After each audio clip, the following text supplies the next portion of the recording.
And we are live. Welcome to the Redbird Redzone podcast. My name is Will. You can find me on Twitter at LiveOnThatSwing. Joining me today, I've got my two lovely co-hosts. Why don't you two introduce yourselves? Yo, What's going on, everybody? Ooh, What? You said you're going last. I said second, no? Okay. You said last. All right, restart this. Ready, go. All right. Hello, everyone. It's Jackie. You can find me on Twitter at JSanDiego. That is with 2 O's. Yo, my name's Mac. Sorry for the pickup. troubleshooting between us. Thank you for joining us. Finally, we are talking about a dub in the year 2023. How about them Cowboys? Oh, 28-16 wire-to-wire Cardinal victory. So let's get right after it. What do you guys got on the docket? How did you guys watch the game Sunday? Let's start there. I was on my couch. I had said that I was going to sit on my couch at the start of the morning games, have my beer, and I did not want to be disturbed. I just cracked open mine, and it legit just got all over my laptop. So 1 second, everybody. No. Well, I just cracked mine. Pro. It didn't go everywhere. So that's me.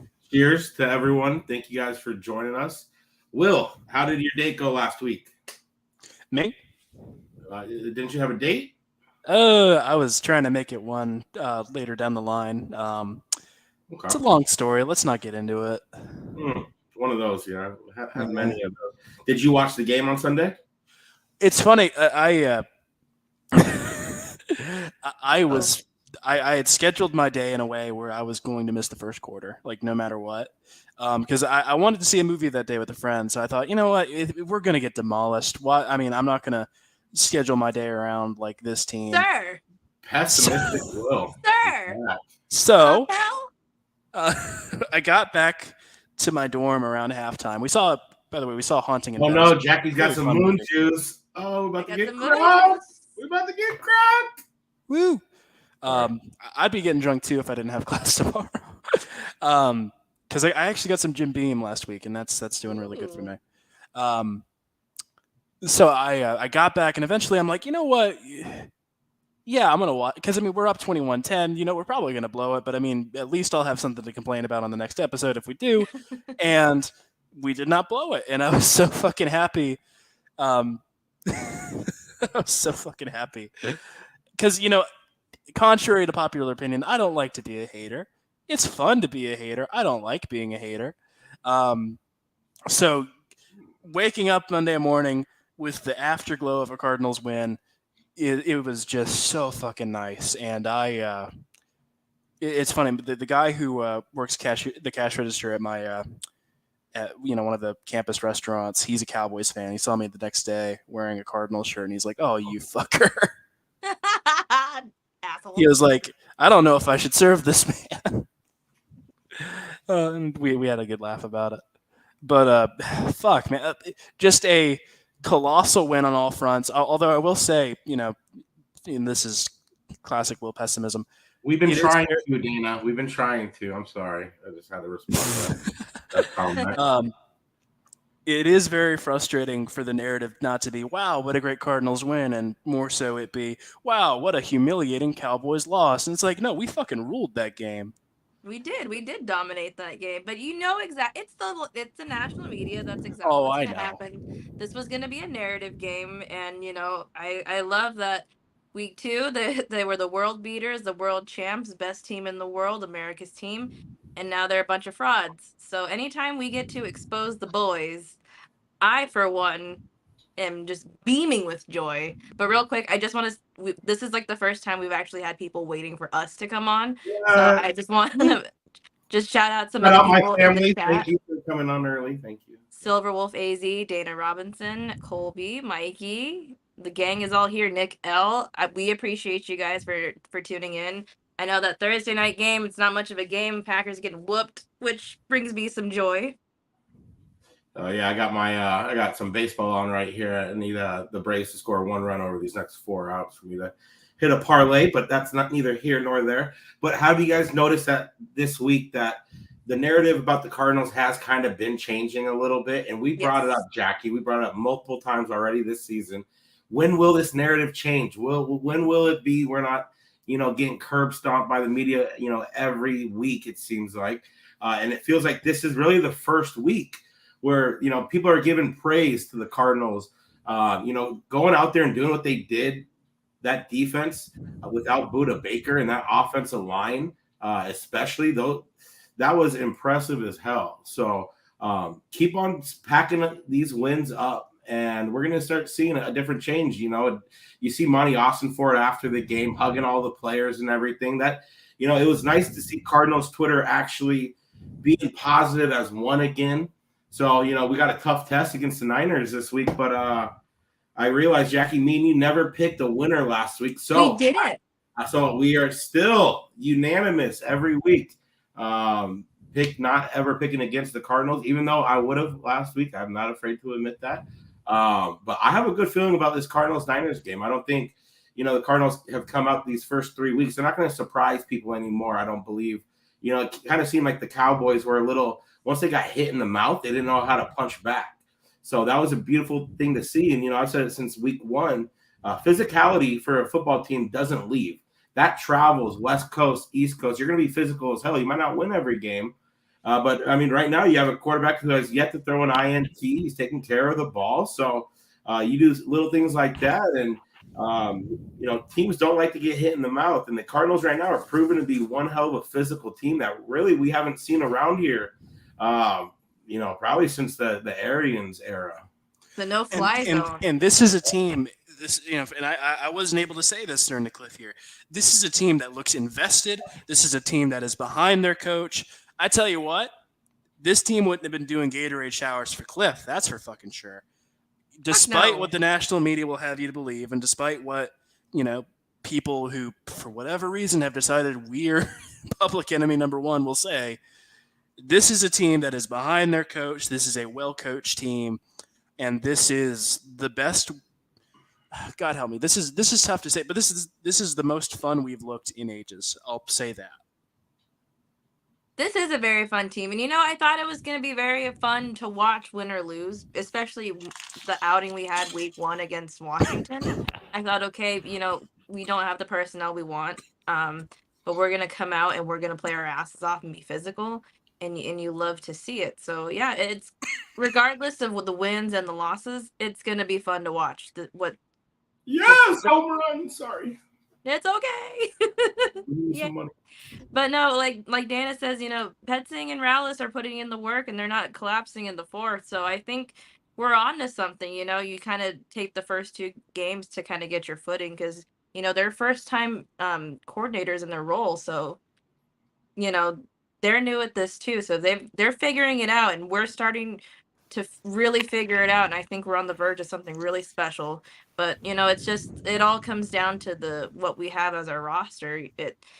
I was said on TCR Live on Tuesday, I don't like to call it, we don't have, or say we don't have talent because these guys have enough talent to make an NFL roster, but we just don't have the star power, I guess you could say. It's not like any of these guys are going to go in anywhere else and steal a job, but or necessarily the depth either. Yeah, and it should be noted. Right now, fourth best running back in the league in terms of rushing yards is James Conner. My boy James Conner. Yes, yeah. I love it.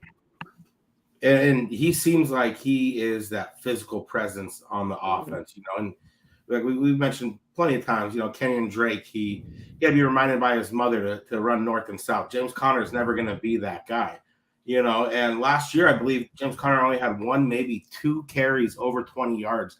He's already he's at 5 right now. I think he leads the NFL, was what the Cardinals team Twitter account said. So it is beautiful to see. And this offensive line too, I put a little post out there, a video, kind of like highlighting the offensive line on some of these bigger runs. And even on Rondell Moore's 45-yard TD run, he just had to hit that hole. And then he had a guy in front of him at the second level who laid a great block. I thought Froholt had his best game as a Cardinal at center. Paris Johnson still holding his own. These guys, I thought DJ Humphries had a much better game. So, and Will Hernandez is a physical freak too. He's not afraid to get his nose dirty. So this offensive line to me is the biggest surprise. Is there something that's bigger in your guys' eyes right now? defensive line as well. But I feel like the biggest surprise to me, at least, is one single guy, and that's Kazir White. We expected Kazir White to just kind of be like, oh, well, that's just who we get, because we're trying to be cheap and we're trying to, have like a money ball thing go on. No, Kazir White has looked immaculate for us. Like that play where he, I don't know how to. I guess he played like a QB contain and like stuffed whoever it was on that one play. That was fucking phenomenal. And last year we would have seen our defense get faked out by that like 7 times in a game. For him to snuff that out and to lock it down shows planning and execution, and it shows that we got ourselves a steal in Kazir White, and I love that pickup right now. And he was mocking Dak before that INT. Then he gets that game-winning pick.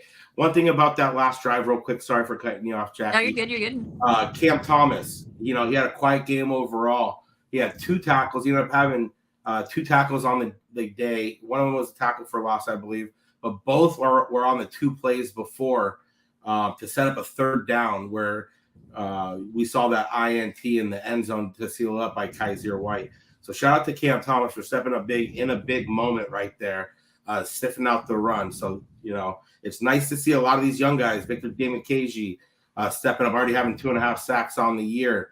He had none in his first 2 seasons. He's already got, a handful of tackles for loss, 6 pressures. The 6 pressures matches his pressures from his first 2 seasons combined. So it's good to see a lot of these young guys step up. Sorry, Jackie. Oh, and then just to add to everything that I don't think anyone's really highlighting is that we do have playmakers on this offense. We do have these weapons. Mm-hmm. Outside of James Conner, Michael Wilson is turning out to be each passing week. We've just seen some great things out of him. He had that busted coverage catch, which was amazing. We needed that big bodied receiver for sure. So you can only hope that he's, getting more roles in this offense and they're trusting him a little bit more. But man, Hollywood Brown showed up real big. He was very consistent, something we really haven't seen from him as a Cardinal yet. That, he's showing. Prior to his injury last year, I'd argue he was one of our most consistent players. I think. I would argue that Greg Dortch was, but go off. Go off, King. Well, I'm not discounting Dortch by saying that. No. Let me say real quick, Michael Wilson, he's 2nd in the NFL in yards per catch right now with his 23 yards per catch. Shout out to the rookie, the big fella from Stanford. Good to see him step in and be a viable target, especially late in games right there. And it was also good to see Zach Ertz's targets go down. I think he only had 2 or 3 targets, but like you said, Hollywood Brown. Yeah, exactly. Yeah. So because I anticipated more of another Zach Ertz game, but the way this offense is evolving each week, it seems it's going to be dynamic to see when Kyler gets back. I think everyone's hanging on, by the wayside right now, seeing all these videos Kyler's posting. So it's an exciting time right now to be a Cardinal fan, and I don't think a lot of us would have said that, a month ago or even. In this offseason when we didn't do a whole lot, it seemed like, and we all kind of wrote it off. And I know on here we said, about 7-8 wins would be our max that we think this team could get this year. But, we also did say, look at the Geno Smith and the Seahawks last year. You get guys in here who are, want to prove something. That's what we have is a lot of guys, a lot of young guys who haven't got a lot of opportunity in the past come here and have a lot to prove. And if you have a leader in the coaching staffs on each side, people are going to follow suit. And it's great to see we're not having dumb, unforced errors. Aside from that week 1 in Washington, which, is sloppy, rainy, on the road, opening day. So, that's kind of understandable. But to see that kind of drop off a little bit has been a very, very good sign for the future, because that was a big thing under Cliff that a lot of us said. So many unforced errors. You're kicking yourself, shooting yourself in the foot. And just to see this team evolve each week. First week we were there, couldn't get that dub. Second week, we amazing offense in the first half, just sputtered both sides of the ball. And finally, we were able to put together 2 great halves of football. And here we are right now. We're 7-1 against the Cowboys since 2008. And that's just something kind of good to say as someone who was born and raised in the Valley and went to games at Sun Devil Stadium a lot. And going and getting mocked by Cowboy fans when you're 10, 12 years old, it feels good right now. So it feels like our Super Bowl as a shit team, because if anybody on this podcast knows the struggle, the pain, it's me and Mac. My family, like my cousins and shit, they're all Cowboys fans. I have to see them in their stupid Cowboys uniforms on fucking Facebook every week. Do they live in Arizona? Them boys this, them boys that. But no, it's all about them Cards this week. Every time a Cowboys fan cries, an angel grows its wings. America's healing. When the Cowboys lose, America wins. But let me just say real quick, too, I wasn't done with my point about the offense. Rondale Moore, I'm liking what I'm seeing out of him in this new offense, and I will be the first to tell you that, or I guess I haven't admitted this out loud, that I've kind of given up on him. But so wait, Jackie, you're telling me you didn't like his role as being the screen guy and the screen guy and the screen guy and the behind the line of scrimmage boy? No, I did not. So I'm glad we're finally using him to do what we should have done a long time ago, what we should have drafted him to do, and that's take the top off of defenses and be that wideout guy. Because I think I said it last year. You noticed all of the big plays Rondale Moore has had as a Cardinals have been broken plays where Kyler just found him wide open. And that fucking run he had, oh my God, that was nasty. The speed! Oh my God, dude. See, Cliff would always draft these, or have these speedsters, but he'd never do anything with them. He'd have Andy Isabella, and he'd be like, "I'm gonna, throw these like little whatever to him." And it's like, what are you doing, man? Like, if you have a speedster, you jet sweep. You have him behind the line of scrimmage with fucking in the back. Go deep. You do anything aside from short screen for a 5-yard gain or whatever. Well, I think what I like most is that Rondale Moore really hasn't popped yet. He has 121 total yards, including that 45-yard rush. So, but to see what he could be capable of, that does give me a lot of hope.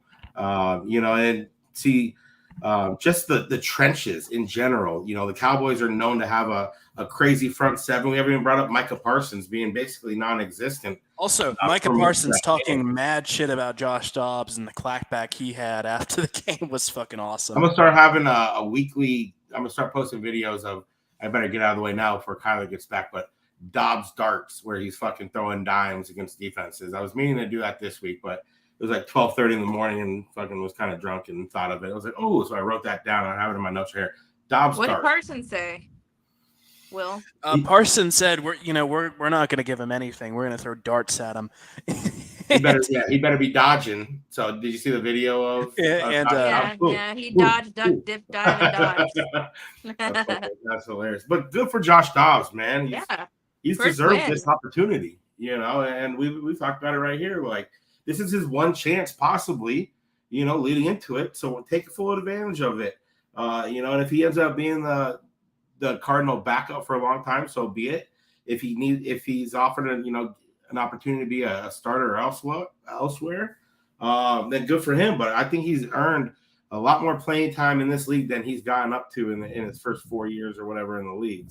6 years now or whatever the fuck it is. So yeah, no, good for it. It's a feel-good story. You love to see it. But now there's a new narrative, and that is, should Dobbs stay in if Kyler's healthy? Is Dobbs the future? No. Is Dobbs going to be quarterback one? Will we ever see Dobbs and Kyler on the field at the same time? That was a random question somebody asked me in my DMs. I apologize. I forgot your Twitter handle. I forgot how you worded it. But it was something along the lines of, do you think Dobbs and Kyler will ever see the field together? No, because that's some Cliff Kingsbury shit where you run like Dobbs on a QB sneak because Kyler's too small. So what's the thought process there? Do you have like Kyler as a Taysom Hill wide receiver? What you do is Kyler gets the ball, Josh Dobbs picks his little ass up and throws him. I like it. No, I mean, sorry, Will. Do you want to go or should I go? Yeah. I mean, when I say I mean again, we both said I mean at the same time. Okay. We know each other too well. No, Josh Dobbs is here for one reason, and that is to get us through, be a bridge until Kyler gets back. Right. And he's shown that he could be an elite backup for us.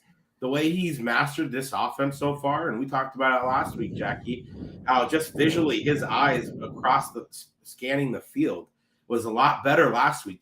This week, even more so on top of that. So there's a lot to like, but you also have to take in consideration exactly who Kyler Murray is and what he has done so far in this league up to this point.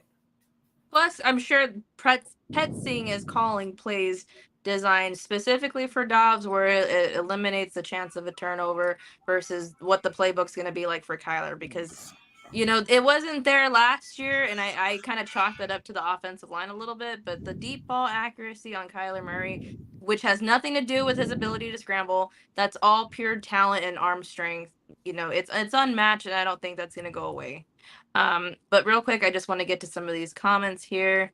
Dana says Cliff consistently called screens with the D was blitzing and was showing zone, played zone, and broken up the screen, which, yeah, it just makes you 10 times more excited that we have a real offensive coordinator in here, not Cliff motherfucking Kingsbury.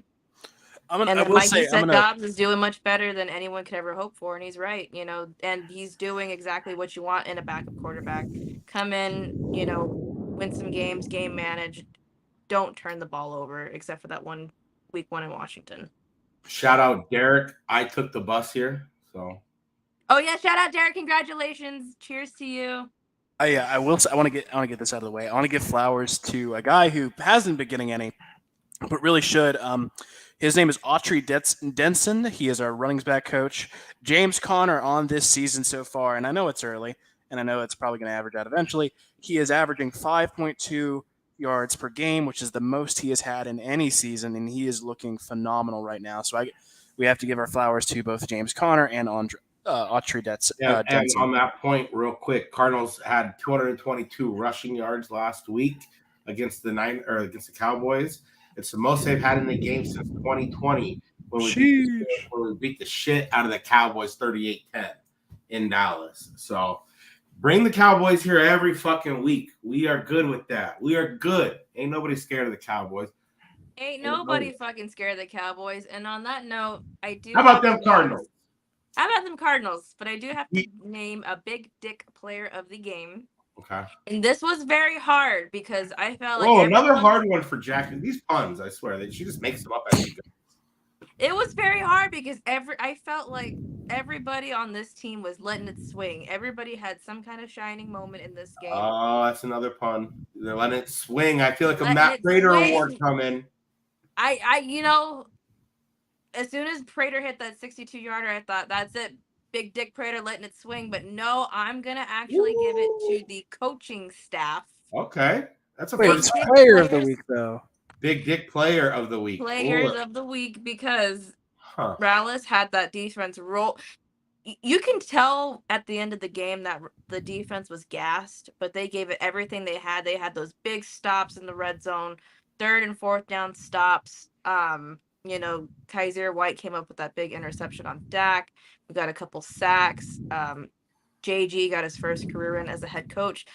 Rallis schemed up a beautiful game plan that, the big playmakers on defense for Dallas were non-existent. And they looked prepared.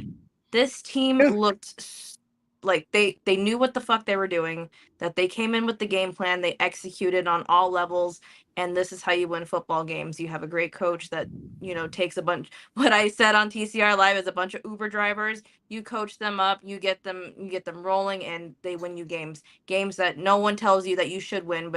And I said it. I said the Cardinals are going to come in, they're going to steal some wins.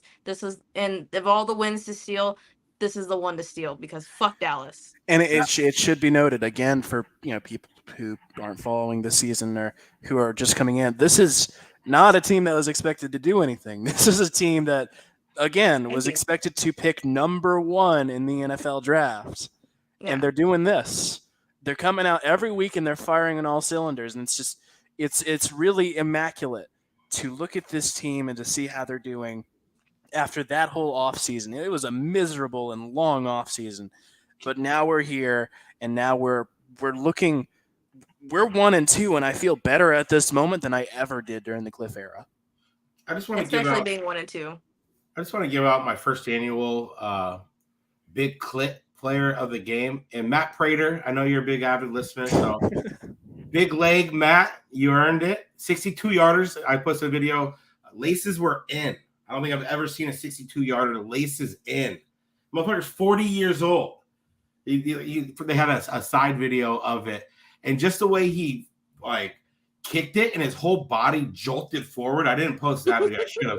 It literally looked like angels in the outfield shit, like when the fucking shitty batter was up. It was like, pew! Like, it was like Matt Prater like kicked it and his whole body went like, I was like, God damn, like 40 years old. Like, shout out him. Like, does it I don't know. I just speechless. I couldn't imagine. I'd wake up, I'd still be sore. I don't even know. So big clit player of the game, Matt Prater. Congratulations. I also will give him DILF of the Week award. But he did win at the NFC. He could be a grandpa, for God's sake. Who knows? But I kind of like me some Matt Prater. I'm kind of into it. But no, he won Special Teams Player of the Week for the NFC. So our first, I don't blame you. So our first win, player award. I didn't think we were gonna get too many of those this year, so we'll take it. Cheers to you, Matt Prater. I know you're listening right now. And I just want to give praise to this podcast. After week 1, a lot of people were shitting on Josh Dobbs, and we came here. We came here and we said, if you're shitting on Josh Dobbs, you're shitting on Monty Austin for it.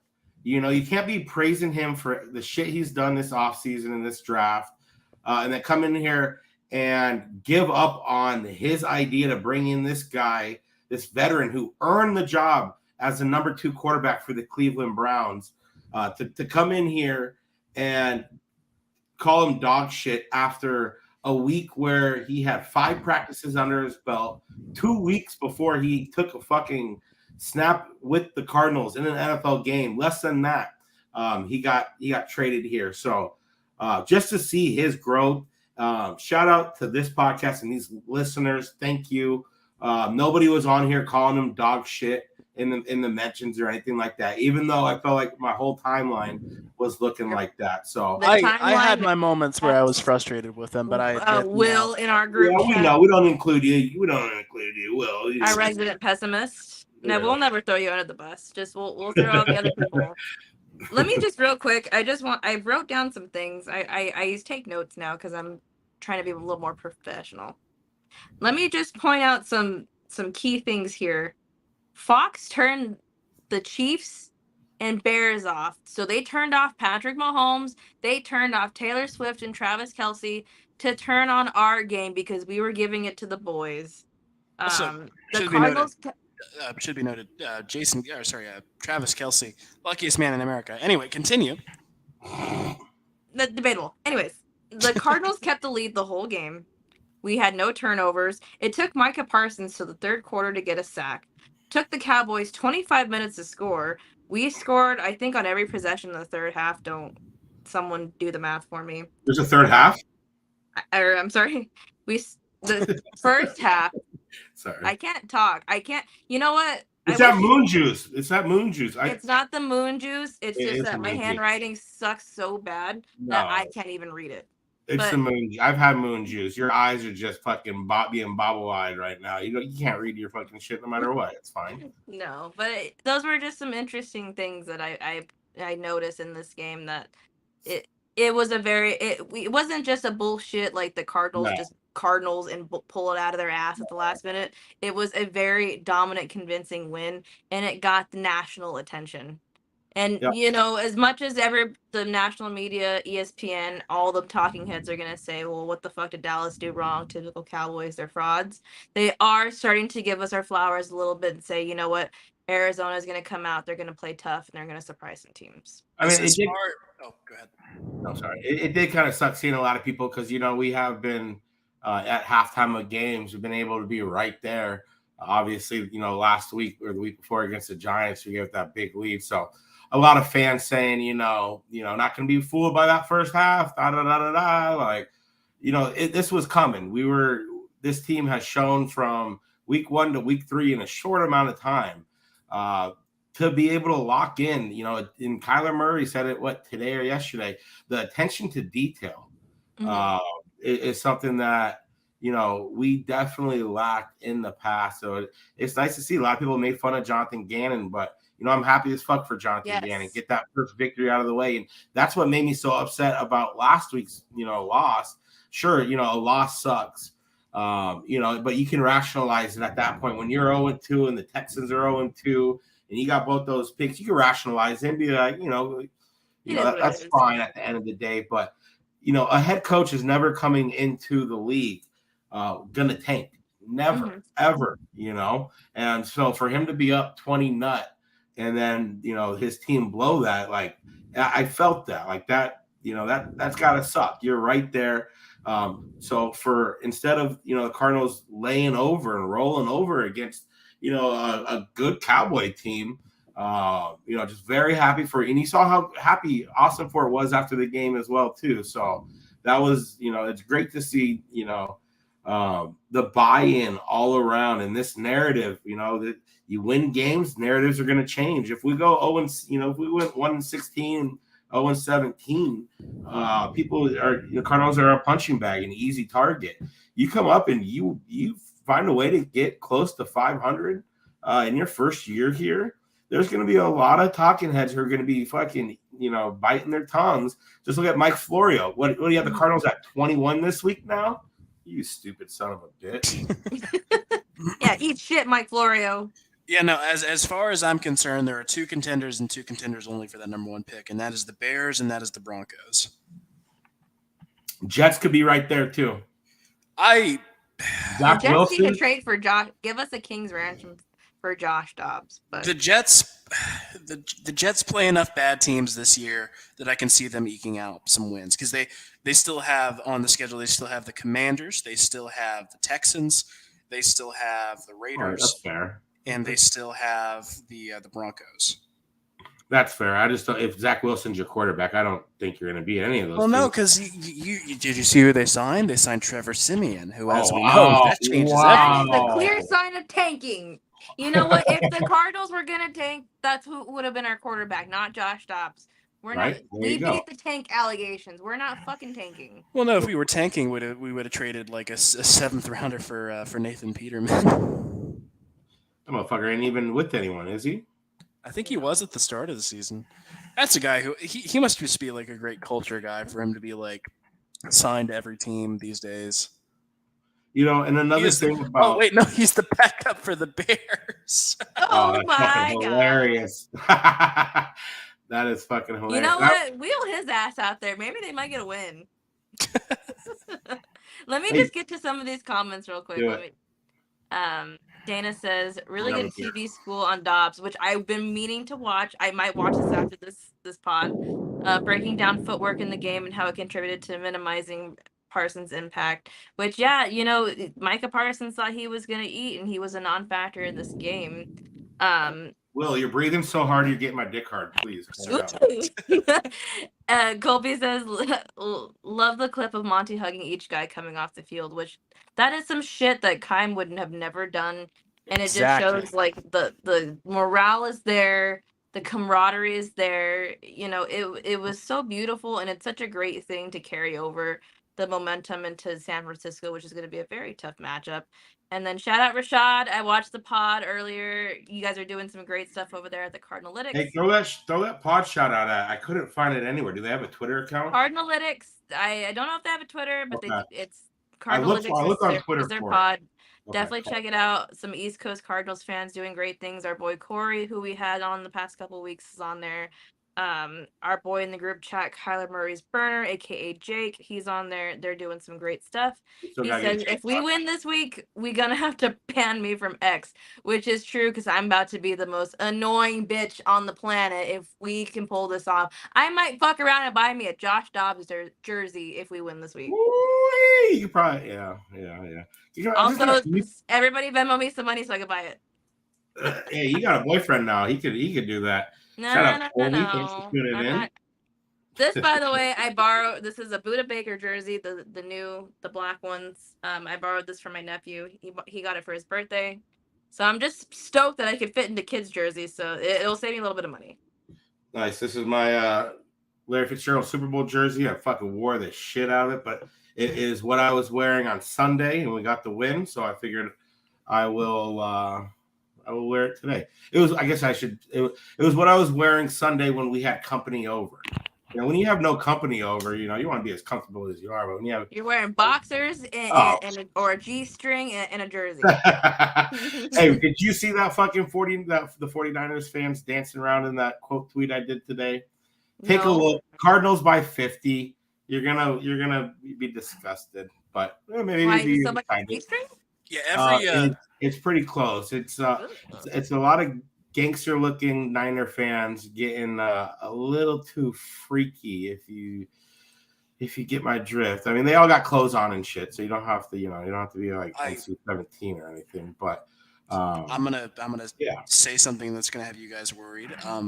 The national analysts have us all losing by 2 scores. I disagree with them. 14. Oh, I got a bet down right now. Cardinals are gonna cover at least, and I'll probably put a bet down that we're gonna win, like I did last week. But my dumbass picked the Jets to fucking come back and win too, like a fucking idiot. So that blew my bet before the Cardinals game even started. But yeah, definitely 14. The last I saw, Cardinals were underdogs by 14 points.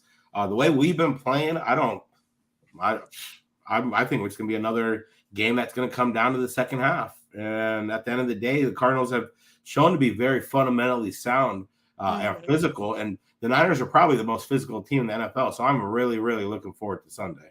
And it's a divisional rival, which to me, I feel like when we play divisional rivals, no matter how good or how bad we are, it can go either way. Because I've seen some very shitty Cardinals teams will up enough courage to beat, a Seattle team that was on top of the world, a Niners team that was on top of the world, a Rams team that was on top of the world. It's football, yeah. It's football. It's any given Sunday, and we look very fucking competent right now. We don't have the star power, but we've got the coaching, we've got the heart, we've got the will, and something we haven't seen from this team in years is the physicality and the drive to want to go out there and do it. The coaching's figuring it out. I don't know. I San Francisco right now is the world beater. Maybe they'll play down to us. It's just a matter of Brock Purdy as a quarterback doesn't scare me. It's just more of the Shanahan offense that just kind of dink and dunk, run the ball. They could throw my ass out there quarterback, and I can game manage. There's a guy I watch his videos on YouTube, and his take on Purdy I thought was fascinating. He says that if Purdy continues to play the way he does, he will be considered a all-time quarterback, but nobody will really know if it's him or Shanahan. Well, I mean, as someone who followed him in high school and stuff, it sucks. Like seeing him go to the Niners and seeing him succeed as well as he has. He did great things for Iowa State when he went there. But to see him be an AZ QB and come in and kind of be a light for this, as an ASU fan, ASU's in the fucking dumpsters right now.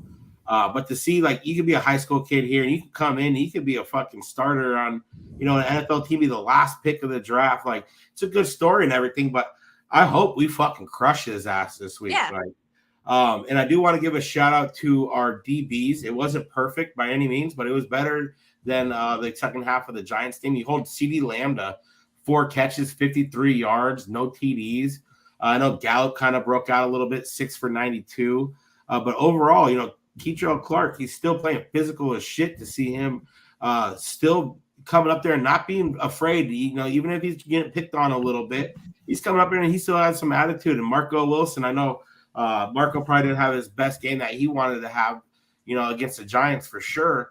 But to see him come back as well, and he did get burned, once or twice again, but just to not be able to give up those big plays is so huge for this Cardinals team. I wrote down the Cowboys scored on 4 possessions this last week. they average 14 plays a drive on those 4 possessions. We're making teams work. They're not just fucking coming down the field and, on a big play or two and scoring. If you have to average 14 plays per drive to score 16 points against us, this defense is doing good. So shout out Nick Rawls for sure. He's shown to be, this young coaching staff, it's something to be excited about, no doubt. And I had wrote down to the time of possession. Dallas beat us in time of possession 34. They had the ball for 34 minutes. We had the ball for 25. In the 25 minutes that we had, we were very efficient. They were getting off those chunk plays and moving the ball, but when it mattered most in the red zone, we held tough. And like Keitrell Clark, we have to keep reminding ourselves that yes, he is a 6th-round rookie, playing the number 2 corner, but he has yet to give up a big play. And, as much as we've been kind of shitting on Marco Wilson, he had a very great game. That last play, you can call pass interference or not, but, just the fact that he was still playing as man, you got to give him credit for that. I love the Arizona Cardinals. I love this team. Yeah, why do you have a fucking cowboy? Because it's a joke. It's for funsies. I know. How about them boys? How about them Cardinals? Let's go. I'm ripping all of them. Jackie, how much beer you got left? What do we got going on? I got half beer left. Half beer. Okay, I'll drink to that. Why not? Yeah, we'll drink to that. Cheers. But no, this was a fantastic win. Anytime you get a win over the Cowboys, and I was telling my dad, because my dad had a baby shower to go to, so he did not attend the game, gave the tickets away, not to me, sadly. But I'm like, man, Dad, of all the games, because if there's a team that my dad hates the fucking most in this world, it's the Dallas Cowboys. Any chance you get to talk to my dad and shit on the Dallas Cowboys? Is it his family members that are Cowboys fans? It's his family members. And you know what?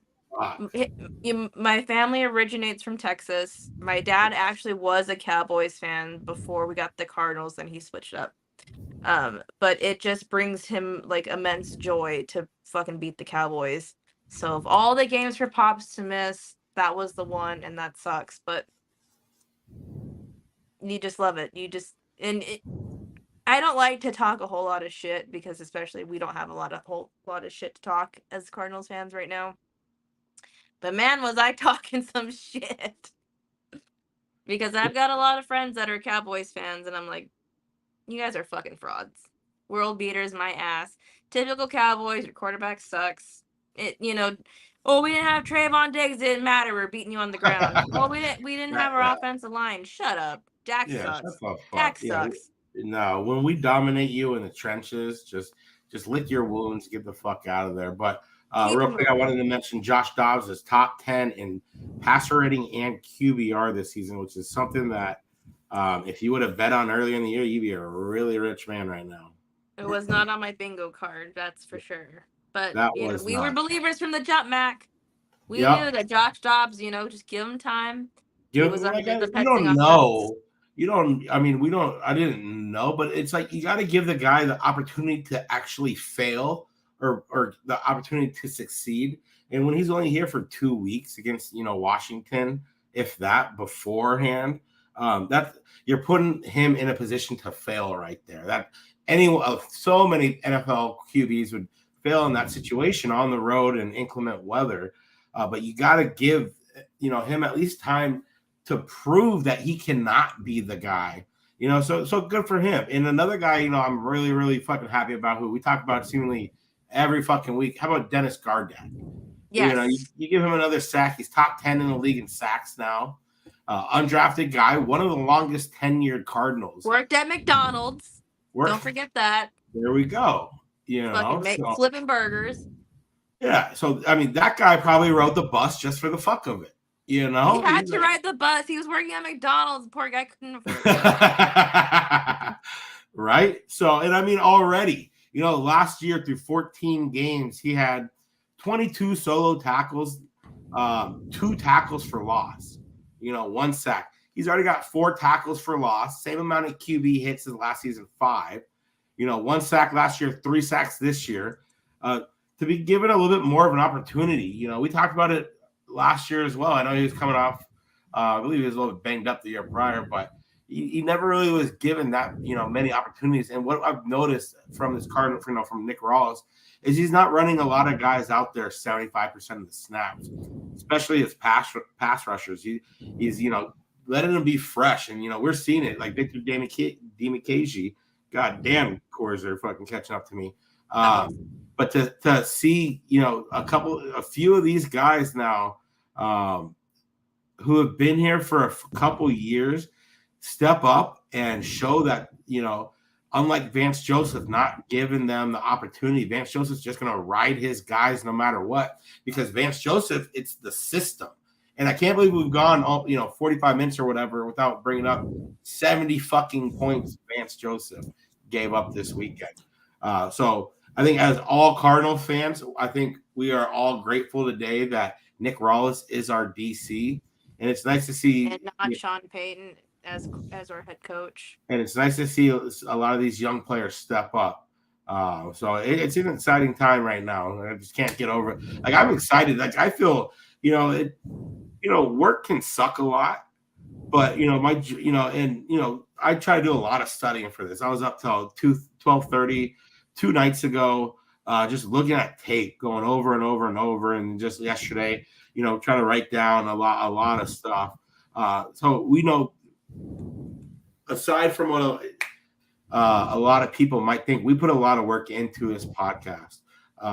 So to come in here and it's just not all beer and drunk ramble. We actually but to come in here and feel free, like, we can talk about the Cardinals, and everyone in here is excited. Like, I see all these comments and a lot of these new people. Like, thank you guys. Even I'm excited. Thank you guys all for excited. The resident pessimist himself, Mr. fucking Doom and Gloom, has a boner right now, don't you, Will?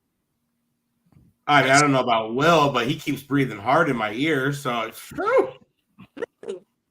Big boner of the week goes to Will. No. Let's move on. Sorry. My bad. If this is your first time with us, please know that do not listen to us loud at work unless you work for yourself. Yes. Or if you have young kids around, probably not. But we really, really do appreciate everyone who tunes in each and every week. We see the same faces, a lot. This week we see a lot of new faces. So thank you. We're gonna keep trying to be better. If you guys have ideas on what you guys want to listen to or hear, feedback, segment ideas, pervert Mike, beers to drink, beers to drink. And I'm sorry, somebody sent me in a DM, if the Cardinals win, you got to drink this. But it was a non-alcoholic Guinness, which I've had before. Ooh. And I'm like, I don't want to drink that Will? shit. No, it wasn't Will. So if you have real beer that you want me to try, drink, chug, pour over my head, I like DM me, send me some money on my Cash App to buy it. Woo! Hoes and hoes, let's go. Shout out Perfect Mike. After the game, I always sit on a park bench and gargle sour cream. I will link to you my OnlyFans where I suck toes. Our OnlyFans. Our OnlyFans, sorry. Mac's on there sports. too. You don't just get me, you get Mac too. Yeah. And Will. I mean, Will's the one whose toes that you're sucking. So let's get it right. It says, Jackie, will you feed me spiced meats while I'm blindfolded during a game? That goes for $25.95, sir. Yes. As Or a you can Patreon subscriber, you could get it you for. can use promo code TOES for Toes? 25% off. And you have to supply the meats. well, what are you guys thinking about this next week coming up? Are we feeling it's going to be a close game? Is it? Will, you're God our help resident us pessimist, all. so you tell us if you were to help us score all right now. What are you thinking? Oh man, I feel good about this week. Oh no! That's it, guys. It's a wrap. The way he said it too. The way he said it, like a 80s fucking late night host, radio host or something. I feel good about this week, ladies. Keep calling in. Keep calling in. It's me, Will. No, I it's hard not to to be optimistic after knocking the King off their pedestal. It's not the King though. It's a bunch of fucking frauds. Oh, I know, but just the perceived king. Is that better? Yeah. Okay, Skip Bayless. It's hard not to come off of a weekend where we beat the Cowboys, not feeling good, and it's hard not to look at this team who, again, has looked solid after 3 games, has been in every one of those games, and hasn't lost by by more than 1 score. I mean, all these people, they're having us, oh yeah, they're going to lose by 12, oh they're going to lose by 20. What team have they been watching? These are people who look at the roster, say, I don't recognize any of these guys, and automatically assume that we're goners, automatically assume that we're fucked. They have not watched this team. They do not care about this team. We care about this team. We watch them every fucking Sunday. We watch these guys come out, and God help them, they don't always win, but fuck, they try. So, yeah, I feel good about the Cardinals. I feel optimistic about the Cardinals right now because for the first time in ages, I'm seeing effort. For the first time in ages, I'm seeing a reason to care. Even during those Cliff era seasons, it always felt like we were just about to have the wheels fall off. This year, I mean, we came in expecting the wheels to be off the car entirely. And yet here we are. We're talking about, oh, we just beat the Cowboys. Oh, we're holding our own in each and every one of these games. I like this team right now. God help me. I love this team. Oh no. What is your favorite aspect of this team? Let's get into it. What do you like the most? This defense on any other team would be a bunch of fucking used car salesmen trying to sell me a fucking Mitsubishi. But these guys, they come out every Sunday and they play with heart and they play with soul. And you can tell they fight for every fucking down. And God help them. They're not fucking great, but oh my God, they have heart and they have skill. I can hear it in your voice. I like it. I came into this season thinking to myself, you didn't want to do this season. I didn't. I didn't want to, because I came in thinking, okay, well, our quarterback's going to be Colt McCoy. I can't name half the people on this roster, and I mean, I have school, and it's like, but no, this team, God bless them, they're giving me a reason to come on.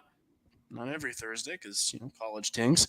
But they're giving me a reason to come on and a reason to be supportive and a reason to shed my fucking pessimism because God love them. They're fucking fun this year. Yeah. And I mean, they made it believe Red will. What I really like, what thing I grasp on the most is, just our lack of turnovers. The Cowboys had 7 turnovers the first 2 weeks of the season. None against us. We win the turnover battle. And a lot of times you win that turnover battle, you're going to win a lot of games. So, and that's what this Sunday is also going to come down to. If we turn the ball over 2-3 times, it's probably a wrap. If we're the ones who are able to create those turnovers and win the turnover battle, no doubt in my mind, it's going to come down to the fourth quarter. And at the end of the day, that's all you want as a fan to have a chance to get your heart broke or to be fucking happy as shit. So, and we're used to that as Arizona sports fans. So why not? Yeah, I mean, it's really going to come down to if we can just not turn the ball over, if we can get to Brock Purdy, not let Christian McCaffrey run all over us, which, and then George Kittle, because we have trouble with the damn tight ends. We did give up some yards to Tony Pollard, so it's going to be big interesting to see what exactly we do. Jan Paul Edward Didio says Purdy is hard to beat. I will say I will just give the viewers this notice. I did draft Kittle and I am starting him this week, but that's only because there's no other. Better. You bitch. Well, you should start fucking Kittle, but yeah. I know, I'm kidding, but it just comes down to it. Just keep the ball out of their hands. And one thing that benefited us, while there were a lot of Cowboy fans in attendance last week, that place was fucking loud as Cardinal fans. I think the Cowboys had 2 false starts to cut the game or something. But aside from week 1, the Cardinals have won the penalty battle as well. So if you can win the penalty battle and the turnover battle, That's half the game in the NFL, man. Like, I have a wild statement for you guys. Oh my God. Wow, what is this gonna be? If Wilson at this moment right now, I feel better currently about the Arizona Cardinals. Don't say it, man. You Don't know say the fucking Suns. Don't say it. that I do about the Phoenix Suns. Stop. Bye. Stop. We gotta. That's when we gotta go. Me and Jackie had a nice time the last 10 minutes of our podcast last week, reminiscing about making Cowboy fans cry, or having fucking Raider fans wanting to cut off my manhood in the stadium. That was a nice conversation. Now you're just bringing up Suns. Boo this man. Nick L says, "Boo this man." Boo. Boo. Everybody in the comments, please boo. All I'm saying is one of those teams has Grayson Allen, and it ain't the Cardinals. Oh my God. Well, like a good point. You know what? Every team needs an asshole, and that's Grayson Allen for the Suns, and our asshole for the Cardinals. Will Hernandez. He's an asshole. Will Hernandez is an asshole on the field, but I love him. I'm gonna give it to Kaiser White. I like it. Talking shit to Dak, and then it's like, all right, motherfucker, check this shit out. Picks him off in the end zone.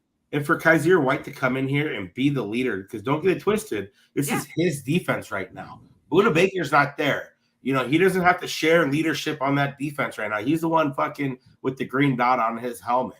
This is his defense that he's been in before. Here's my question. And for him to step up and have 14 tackles last week, fucking A. I've had a post on him on Twitter too, and I was drinking a little bit, so I fucked up the fucking money on there. But I said he is 2 years, $8 million a year. Don't ever drink and do math. It's even cheaper than that. Gamble. 2 years. Well, gamble. Yeah, I mean, my sister lost $100 this week on something. Depends on what you're gambling on. Like, okay, I'm gonna talk to that chick because I'm drunk. You're gambling on your shit right there. Here's my or question. money. Yeah, don't lose your money. Here's my question: is Buda Baker still a Cardinal come the trade deadline? Yes. Yes, he was. Don't listen to that fucking no-name lady that was like, guy, trading him. Fuck I her. will stand by this. Every week I'll say this. The one guy who I do think that will not be here is Zach Ertz.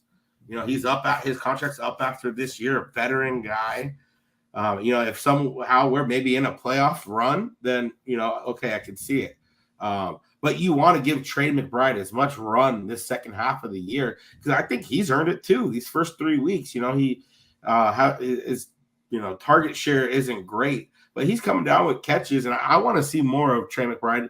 And just rewatching games, I like to drink during the game itself, the live game, so I don't see a lot of this nuanced stuff. So a lot of times, like I won't comment, Monday, Tuesday until I rewatch the game and I can re-see it. But Trey McBride is a very willing blocker, and he's getting very good at it, I feel like. And I think Zach Ertz has done a great job as well this year, a lot better than I thought coming off an ACL injury. Just seeing him at the second, both these guys at the second level, sealing linebackers while running backs, especially James Conner. James Conner's, he runs hard as hell, but he is, don't get it, he is the benefit of a very good offensive line that we're witnessing right now. And I feel like it does need to be said, and I know that everybody who listens to this podcast probably already agrees with me and is probably already beating this door down and is probably already saying this. This team is 3-0 if we have Kyler Murray. This team is firing on all cylinders with a replacement level quarterback. I do agree. Like if you look back at it in retrospect, sure. But who's to say the fucking Giants in the second half don't shut him down too? Like the Giants in the second half were for what the game plan that we had, obviously it was tailored to Josh Dobbs. But I do think that there is a fine line. Like it is easy to say, okay, we're 3-0, Kyler Murray gets back. Well, then if we keep saying this, you're going to put pressure, or not pressure. No one's putting pressure on Kyler Murray. But if he comes out and Kyler Murray, we lose our first game with Kyler. It's you're going to hear a lot of this fucking garbage shit. So I don't like comparing it like that. Like this is two total different game scripts as well. Kyler's been learning this offense for a longer time, so I hope he'd be coming in here and doing that. But just when I hear the 3-0, I don't know. He hasn't had a chance to practice with this offense too. It's like once we activate him off the pup, we might not even see him play in the first game because he still needs to get reactivated. I think it might be a couple games, yeah. So can we at least revel in the fact that we don't have Sean Payton? Correct. I had said this on TCR Live. You know, I was in the camp of wanting Sean Payton. I was gonna forgive him for Bountygate, even besides being a potential head coach for us. I fucking hated that man. Fuck him. Fuck him for ending Kurt Warner's career, ending Brett Favre's career. And I will say he got exactly what he deserved. Exactly. He thinks so fucking highly of himself, and for him to just shit the bed, look like complete ass, him and fucking Russell Wilson, who I dislike. And might I add, to a quarterback who he had been dissing all of last season. And that's what you get. Diss your quarterback, diss the fucking previous coach, think that fucking highly of yourself. We don't fucking need it. This was an opportunity, a reset for us. Everybody, egos needed to be checked at the door with this new reset that we can't afford to have somebody like that as our fucking head coach. So fuck you. Oh man. Anyways, if you had told me at the beginning of this offseason that I would be happy that we missed out on Sean Payton, I would have called you a damn liar. Now look at us, man. Oh my god. Look at the turntables.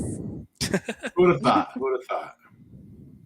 I guess Derek, your brother, brought up, what do you guys think? What do we think about Chandler Jones in these closing minutes? You tell me, Jackie. I see in the group chat you guys are all on it today in these last few days. I haven't seen all the posts, so it is sad. I mean, I think it's sad. Number one, I don't know what's going on, but I think the man needs help, and I don't think he's getting adequate help, and I think that's sad, and I don't know what else to say beside that. It is.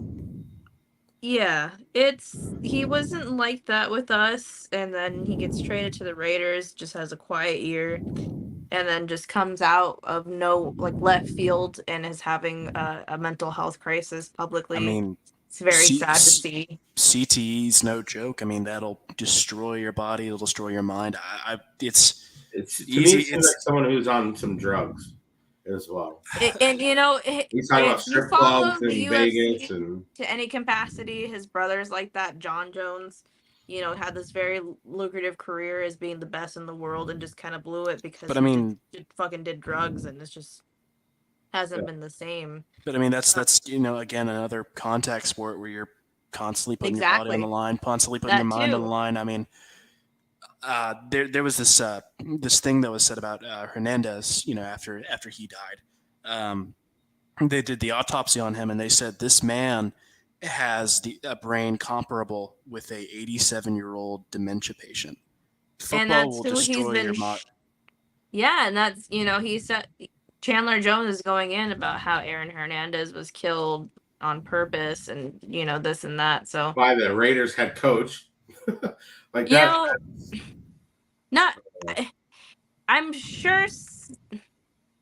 I don't know how to word this, but I've never been a fan of Josh McDaniels. Maybe it's just a hater in me. Me either.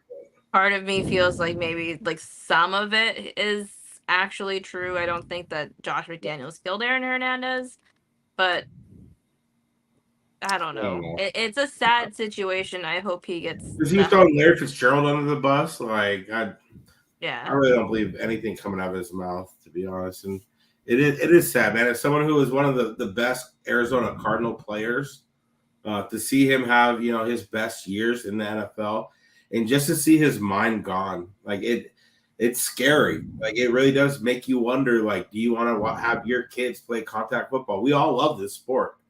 Yes. But you have there. I mean, there is no hiding behind it. CTE is real. You had drug abuse behind that.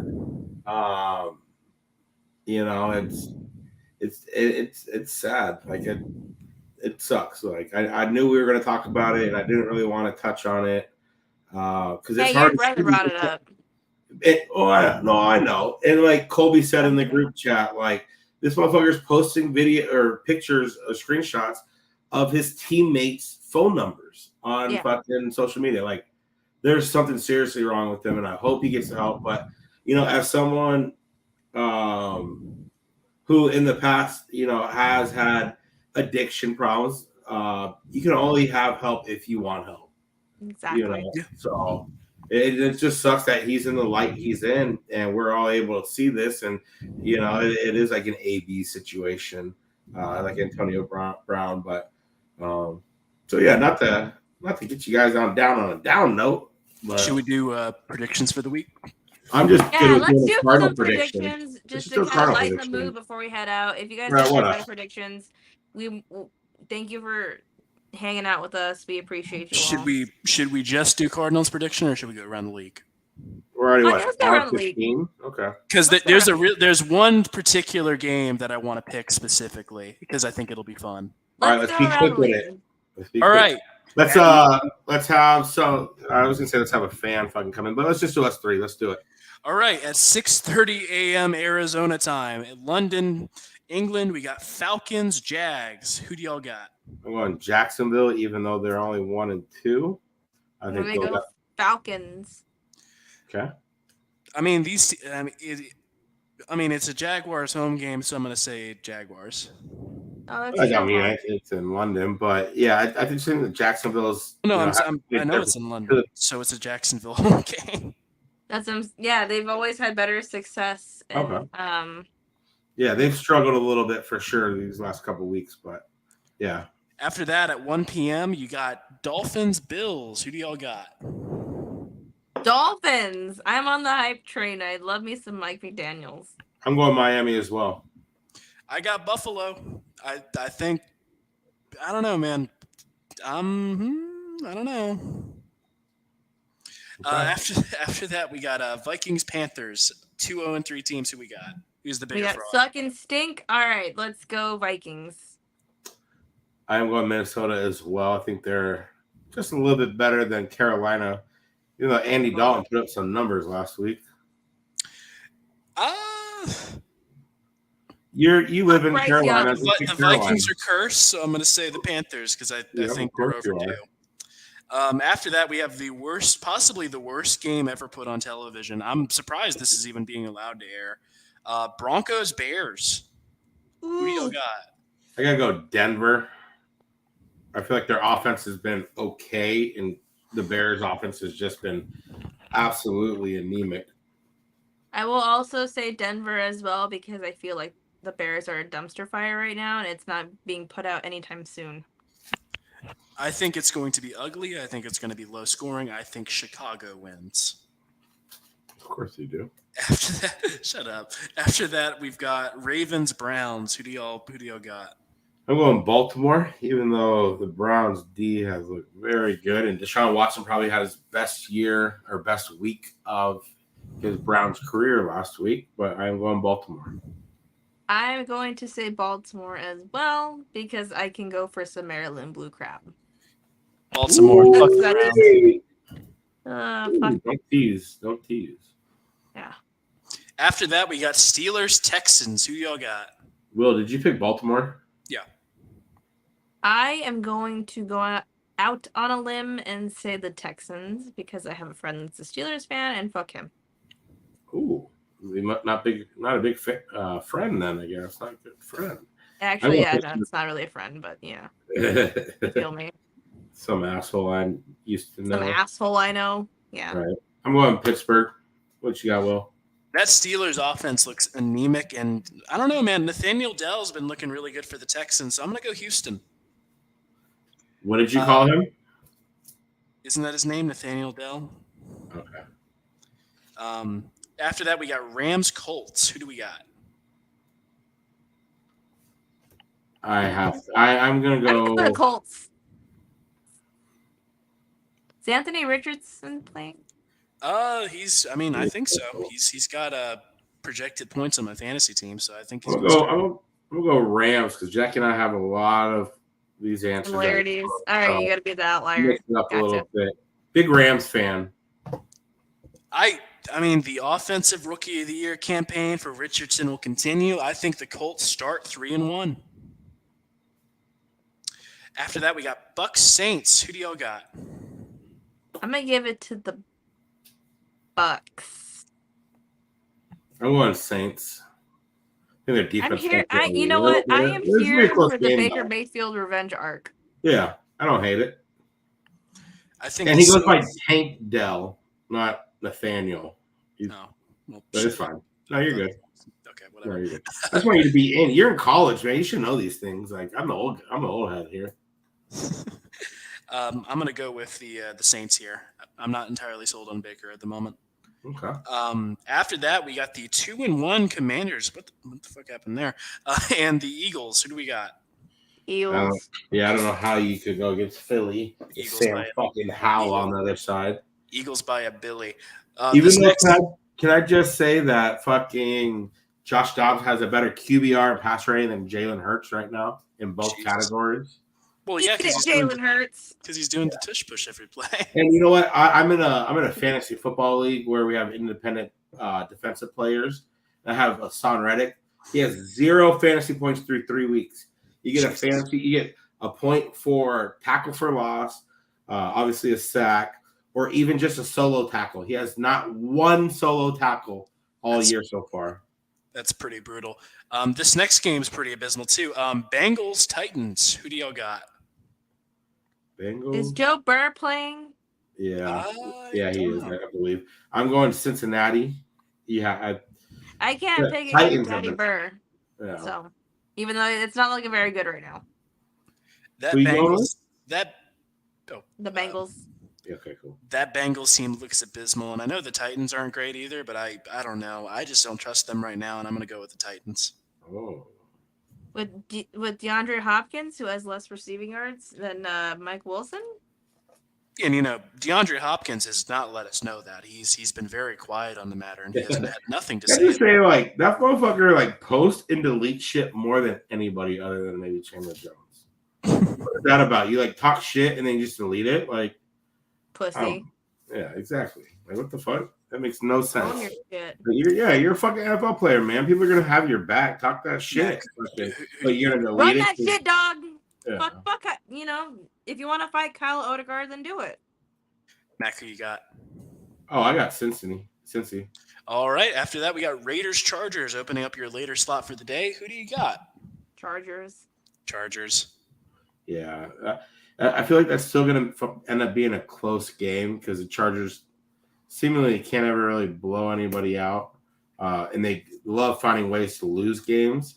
I thought they were going to lose that game against Minnesota, but you got to go Chargers, man. The Raiders are fucking shit show. Yeah. After that one, we have America's Game of the Week, and this one sucks, man. It's Pats Cowboys. Who do we got? You got to go. Cowboys? Pats Cowboys is America's Game of the Week. I got to go Dallas, unfortunately. I'm going to say Patriots. Bill Belichick's just an evil genius. I do think that it's going to be a closer game than a lot expect. It's going to be the Ezekiel Elliott revenge game, everybody. It's going to be a classic, boring Pats game. I think it's going to be 17-14, and I think the Pats win it. There'll be 75 rushes in that game combined. Wait, you're picking New England as well? I'm picking New England. Let's go. I need this win. Bragging rights, baby. At 8:20. Do you watch UFC at all? What? Do you pay attention to UFC at all? I used to. You know George St. Pierre, right? Oh, of course. Yeah, the Patriots always remind me of the George St. Pierre football. If you know, you know. After that, we have a Sunday Night Football that probably looked a lot better at the beginning of the season. We got Chiefs-Jets. Who y'all got? Chiefs. I mean, yeah. Taylor Swift's going to be there, so... I wonder what that on. point spread is. It's got to be at least... Oh, God. I am starting the Chiefs defense this weekend, so I'm going to be I'm going to put all my fucking $7 on Chiefs fucking to cover, whatever the fuck it is. I mean, if you got Taylor Swift in the stands, aren't you going to make sure it covers? Yes. And then for Monday Night Football, you got Seahawks, Giants. Who do y'all got? Ugh. I am going to go Giants just because I hate the Seahawks. How about that? I haven't seen any Seattle games. I don't even know what their record is right now. Are they doing good? They're 2-1. And everybody in the comments, please tell me. They're 2-1. They're 2-1. Thanks, comments. I'm gonna say Giants because fuck them. That's why. Go New York! Go New York! Go! It's gonna be the Giants, baby! Yeah, we knew that was coming.